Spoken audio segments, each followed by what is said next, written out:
सोलापूर शहर मध्येचे उमेदवार चेतन नरोटे हे प्रचार करत असताना लोधी गल्ली परिसरामध्ये ड्रेनेज फुटल्याचं त्यांना पाहावयास मिळालं।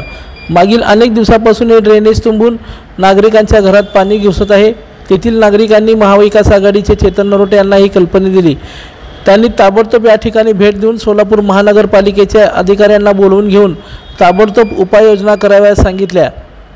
प्रशासनाने त्वरित काम करून नागरिकांना दिलासा आहे।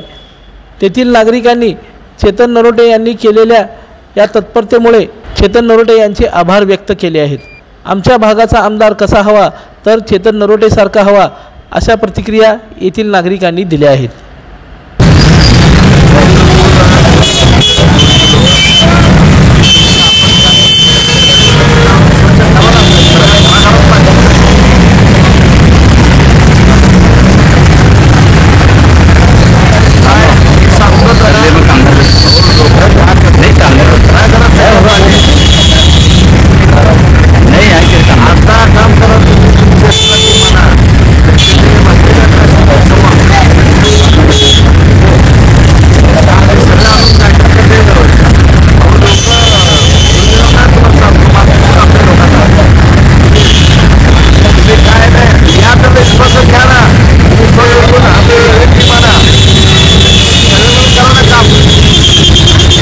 लोकदर्शन मराठी चॅनलला सबस्क्राइब करा, बेल बटनला क्लिक करा व लाईक करायला विसरू नका।